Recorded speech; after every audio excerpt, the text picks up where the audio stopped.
Boxing King Media and Association with Boxstore, Mr. Kalle for the first time. Big fight night this Saturday. How excited are you for the two main fights, Josh Kelly and Nathan Goreman?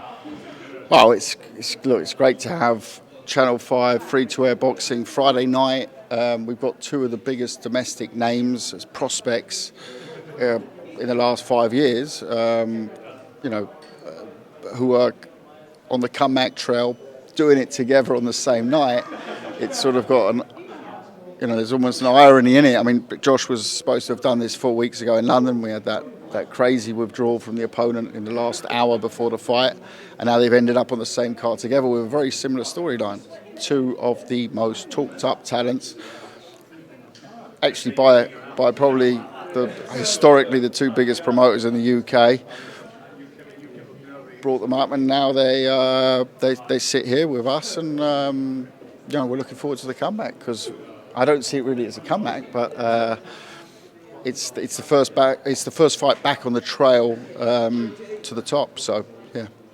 With regards to Josh, how difficult was it to get the right opponent where you got to keep the Channel 5 execs happy, and also just to allow Josh a bit of time to get some rounds and maybe show his skills and what he's been learning over the last year? Yeah, I mean, we looked at the opponents, and we wanted something that lets him get back in the ring. At the same time, doesn't fall over in the first 10 seconds, and at the same time we'll give him some rounds. You can't really, it's not Domino's pizza. I can't order it out. I'll have it with pineapple and cheese, please. Don't work like that. So we had to go for something that sort of has a bit of risk somewhere in it, because if he goes in and tries to steamroll it, the guy can box. He's boxed often in the UK before, so he's there to put up the resistance we hopefully have got right, because we want Josh out soon again. But one thing that worries me is Josh has had that 4 week spell now of having to keep the weight.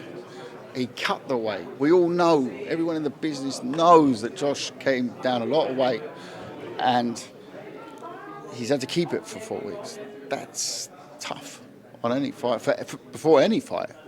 And that's something that, huge respect to him. He could have easily said, no, give me, I need a break now, I need to lift my weight, and then cut it again. And he did that, and from that point of view, it's really, really credit to him. And he's a fantastic guy to work with as well. Nathan Goreman, obviously he's fighting for an IBF international title. His opponent fought Cash Ali the last time he was in the UK. If Nathan is successful, is that a potential future fight, Cash Ali, Nathan Goreman? Yeah, I mean, it's good you spun that name. I mean, everyone else is going Wardley. Look, not too fast. There's lots of great names, and the heavyweights are flying at the moment.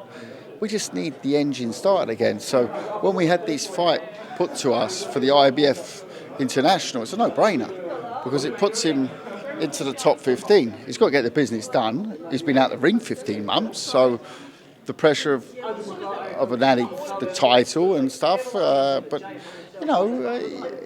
look, he's 25 years old.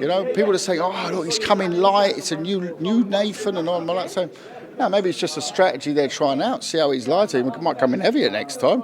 Because you need to be doing those things at this stage of your career. You need to be finding what weight's my best weight. We've seen Tyson Fury come in at different weights. We've seen Anthony Joshua do it recently. We've seen Usyk do it. Well, Usyk's a bit different from coming up from cruiser, but weight is a big strategy at heavyweight. People forget that.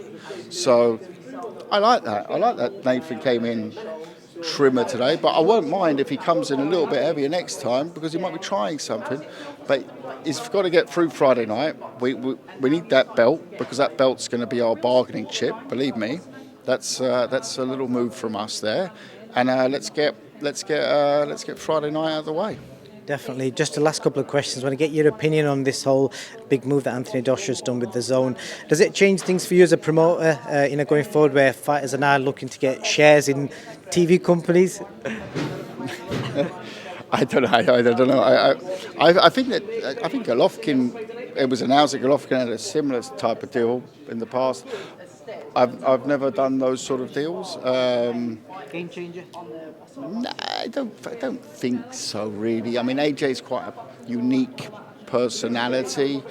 Dazn are global and have been doing business in the States for a long time now. Well, feels like a long time in today's terms, but they're establishing themselves in the UK, and they've just taken one of the two biggest names in the UK. Fury and Joshua are the two biggest names in the UK. I don't think anyone would argue about it. My argumentation would say Eubank's the third biggest, just in terms of star quality, but people probably argue with me saying that. But at the same time, is it a game changer? No. Floyd Mayweather jumped more often across the road in New York between Showtime and HBO than I've had hot dinners, right? And I think he did it 3 times in a year. Then he settled at Showtime, and it's business. It's part of the business, and it's maximising the earnings of the fighters, and that's it. And they're I don't think it's about loyalty and things like that. It's about business. Yeah, no worries. Last one, Julius Francis. Did you see the right hand, and how impressed were you with that technique? I know Julius many years, and I've seen him in he's boxed my fighters, but he's a good man. Every man snaps when you get provoked for 20 minutes and spat at and God knows what. So I've heard they've dropped charges, or well, I don't know if they were charged, dropped investigation or whatever it is. And having seen what I've seen, I think it's a very wise decision. I think the man who hopefully his health is in good order, and he got up and after the little sleep he had, and we'll think about it next time he has one too many and thinks he's Julius Francis. Top man, Kalle, thank you for your time. I'll speak to you Friday night. Thank you, mate.